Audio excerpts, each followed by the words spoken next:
The Brief TV ntago ari urubuga rugufasha kumva amateka gusa, rugufasha gutekereza, gusobanukirwa ndetse no kumenya byinshi cyane. Thank you, Chairman of Community. I want to associate myself with what has been said, especially what our sister President Samia Suluhu has just mentioned. But before that, let me raise a couple of questions maybe to guide us. I don't know if that is possible. One, is there anybody among us who did not see this coming? I for one, I saw it coming to be where we are now. I saw it coming because I did not see who was taking charge of the process, who was listening, who was trying to provide any kind of guidance as to what we should be doing from one thing or one day to another. And by this, I want to also ask, as the East African community, what did we want from the beginning? Or what did we do about that? What are we doing now? And what do we want to do for where we want to go? Because exactly like President Samia has mentioned, if it is talking about problems and defining them, and I think we have been very eloquent. We have talked about all kinds of things. But when do we match what we are saying and what we are doing so that we get to what we want? When do we come to that? I haven't seen it. President, I asked last time in our meeting, the last summit, where is East African community, or does it exist? And exist for what? By the way, even now the person or the country we are talking about is not represented as we are discussing. And it is supposed to be, the country is supposed to be part of East Africa, but nowhere to be represented. So I'm not sure what bearing what we are discussing has on what happens in the process of finding a solution in this country. I'll move on.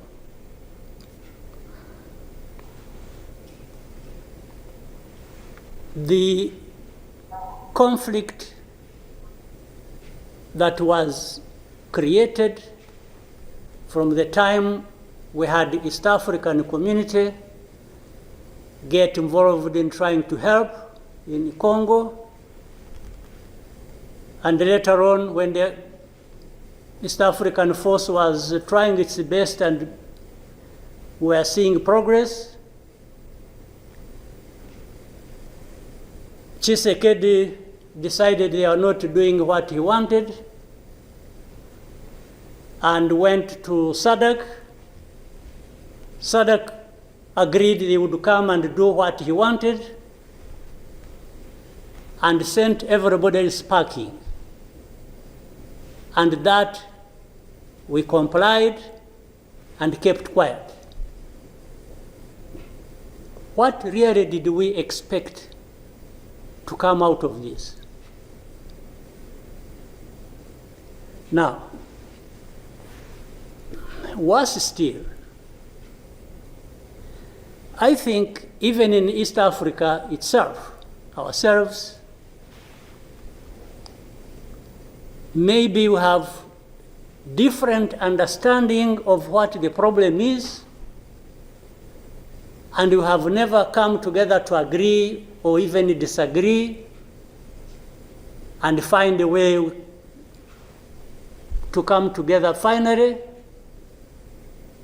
to do what we ought to do to deal with this problem. Or we simply decided, each country, to move on its own with a different agenda arising out of involvement or whatever in Congo, and that was enough. If your interests were catered for by Tshisekedi, that was fine, even if the others' interests or concerns were not taken care of. You can imagine, therefore, what chaos comes out of that kind of situation. We are, on one hand, assuming or pretending we are coming together over an issue and trying to find a solution, while at the same time, each country is pulling in its own direction, different from the others. This is the fact of the matter. Now, but even if we were doing everything right, all of us, nothing is going to come out of it until those mainly concerned are also part of it and participating and contributing to the success of the process through which they are getting the support. But if the parties decide or accept to be manipulated, because, and by the way, that's exactly what happened. And I think in Congo, there are experts for doing that.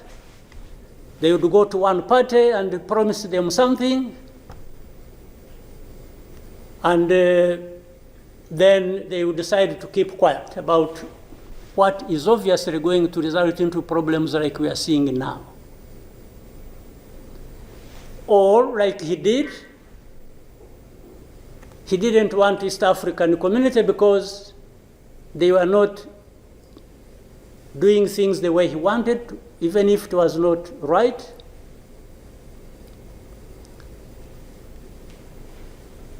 He got rid of them and he decided to bring in SADC. SADC was, without any question, coming to assist Tshisekedi to fight alongside FDLR, these murderers of our people here in this country, to fight against mercenaries, and to have Burundi on ethnic political basis decide to support Tshisekedi in whatever endeavor, including exactly doing what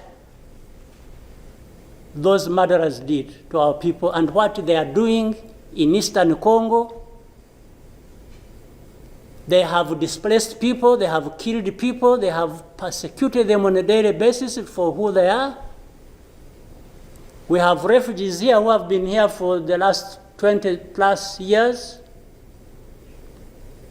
just dislocated from Congo and sent to Rwanda because they say these are ethnic Tutsis and therefore they belong to Rwanda, they don't belong there. and everybody is around. I don't know how many entities we have in Congo, honestly. We have MONUSC, we have some DRC, we have mercenaries, we have Burundi, we have FDLR that has joined them, and everybody is there watching this thing, and we pretend it's like we don't understand what has been going on for all these years. And then when things like this of last week erupted, we behave like we are surprised or we are concerned about humanitarian crisis, about this and that. Isn't persecuting and killing people and displacing them part of that humanitarian concern? So as East Africans, we sit here and then do what about it? For the last 2 days, on Monday and today this morning, I spoke with the president of South Africa, who sought me out to speak with me on this matter because of their involvement in Eastern Congo. And he's also there pretending to be playing a peacemaker role. And he has a force that has been fighting alongside FDLR and has been fighting the M23 on the instructions of Tshisekedi, because these are people who are not supposed to be in Congo, that these are from Rwanda, or the M23 are not Rwandans, please. These are Congolese, and one time he accepts it, then another time he says, no, part of it is yes, and then the other part is from Rwanda, and these are the. He keeps on going. And how do we, leaders of our own countries, accept this to go on forever and just accept that we shall be manipulated by Tshisekedi or whoever is supporting him? And South Africa dares even issue threats about what is likely to happen after that, and so on and so forth. Of course, we will see what threats they are talking about. Maybe they should have done that exactly for which they have been issuing threats. They should have done it to clean up the mess in Eastern Congo, or to fight back those who have been trying to clean up the mess. So then you have the whole international community just confused. They talked about Rwanda, they talked about the Nairobi process. Honestly, even here, maybe you will help me understand what all this means. The processes became an end in themselves. And the people leading these processes became more important than the results of the processes. The Nairobi process became a Uhuru process. Then the Rwanda process, it's like you can't say anything that will displease President Lorenzo. Definitely, this does not help deal with such a serious matters as we are faced with today. That in the end, just because they can't be addressed, we have such a situation like we have now. And if anybody, and above all, I don't understand how Tshisekedi keeps thinking that he will resolve the problems to do with rights of people militarily. kill them, shoot them, bring in forces that are ready to help, like especially Burundi. Well, I don't know whether that has been helpful for the last few days or weeks. They have been doing that. So I want us to, Chairman, Your Excellencies, I want us, whatever we are saying and whatever we intend to do, we capture the context rightly and then proceed based on that, and maybe we can get somewhere. But otherwise, if we keep saying good things, saying that, and to each other, being nice, and then each one fulfilling their own interests other than others' interests, the common interests we have as East Africans, then I don't see how we are going to contribute effectively to finding a solution. But really, to have even had East African community expelled from Eastern Congo and everybody complied and then there was quiet, it's as if it was normal or that is okay. Everything dictated by the country or the person we are trying to help. I didn't understand that. And that's where we are now. That's how we are here, where we are.